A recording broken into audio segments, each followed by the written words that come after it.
डाक विभाग में 44,000 से अधिक जीडीएस पदों के लिए आवेदन मांगे गए हैं। इन आवेदन के लिए अप्लाई करते समय महिला वर्ग से, खासकर फीमेल कैंडिडेट से मैं कहना चाहता हूँ कि जीडीएस में मुख्य रूप से 3 पद हैं: बीपीएम, एबीपीएम और डाक सेवक। बीपीएम अर्थात ब्रांच पोस्ट मास्टर, शाखा डाकपाल। आपने अपने घरों के नज़दीक जो छोटे डाकघर देखे हों, जहाँ पर कोई एक व्यक्ति काम करता हो, कंप्यूटर ना हो, मोबाइल या डिवाइस पर वो वर्क करता हो, वो पोस्ट बीपीएम की होती हो। आपके गांव में जो डाक का वितरण करने व्यक्ति आता है, वो एबीपीएम होता है। आप किसी बड़े डाकघर में जहाँ कंप्यूटर सिस्टम रखे रहते हैं, वहाँ पे अगर किसी जीडीएस को काम करते हुए देखते हैं, वो डाक सेवक का पद होता है। इन तीनों पोस्टों में एक फीमेल कैंडिडेट के लिए मेरी व्यक्तिगत सोच ये है कि सर्वोच्च प्राथमिकता बीपीएम पोस्ट को देनी चाहिए। उसका सबसे बड़ा कारण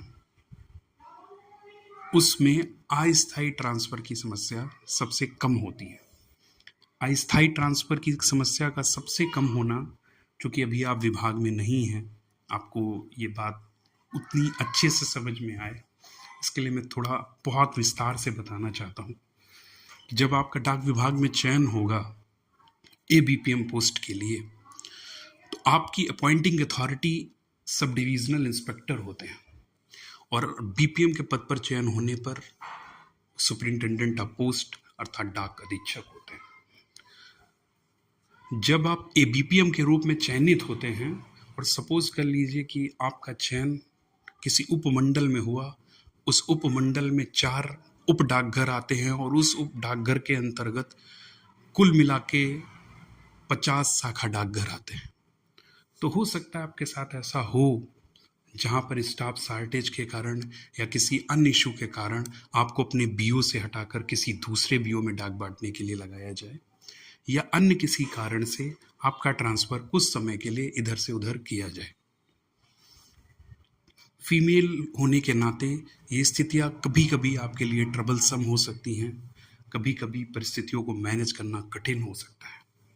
लेकिन वहीं बीपीएम के रूप में आपका चयन किसी निश्चित शाखा डाकघर के लिए होगा और बहुत ही रेयर चांस होगा जब आपको उक्त शाखा डाकघर से हटाकर किसी दूसरे बीओ में भेजा जाए। दूसरा, शाखा डाकघर में आपको 5 घंटे के लिए जाना होगा, जुटकर मेहनत करके आपको वहाँ पर काम करना है। जब आप वहाँ पे वर्क करेंगे तो चूँकि निश्चित 5 घंटे के लिए आपको एक निश्चित कार्य क्षेत्र में बैठना होता है, तो जनता से मिलना, उनके लिए बहुत सारी स्कीम को प्रमोट करना आपके लिए एक सुविधाजनक होगा। शाखा डाकघर में चाहे लोगों की फिक्स जमा करना हो, लोगों के आईपीबी खाते खोलना हो, लोगों का बीमा करना हो, ये सभी इंसेंटिव बेस्ड है, जहाँ पर आपको वेतन के अतिरिक्त इंसेंटिव भी मिलेंगे। तो एक तरफ जहाँ आपके जॉब में स्टेबिलिटी होगी, जहाँ आपकी जॉब में ट्रांसफ़र इधर उधर ना होने का एक मन में भाव नहीं रहेगा, वहीं आपके पास अतिरिक्त आय ईमानदारी से कमाने का भी मौका अपेक्षाकृत एबीपीएम की तुलना में ज़्यादा रहेगा। वहीं एक और कारण बीपीएम बनने का ये है कि एक बीपीएम का एबीपीएम से वेतन अपेक्षाकृत 3,000 या उससे अधिक ही होता है। यदि एक एबीपीएम का वेतन 14,500 साढ़े 15,000 होगा, तो वहीं बीपीएम का वेतन 17,500 साढ़े 18,000 होगा।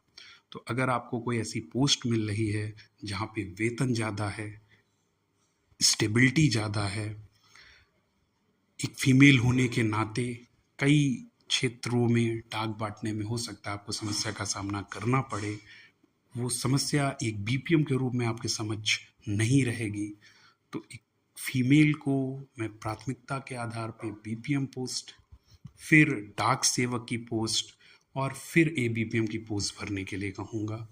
लेकिन लास्ट में ज़रूर कहना चाहूँगा, आप तीनों में से कोई भी पोस्ट पा जाएं, इस विभाग को ज़रूर चुनें, क्योंकि 3 साल की सर्विस के बाद आप एमटीएस बनकर पूर्ण सेंट्रल गवर्नमेंट एम्प्लॉई बन जाएंगे। आपके मन में कोई भी सवाल हो जीडीएस की पोस्ट से जुड़े या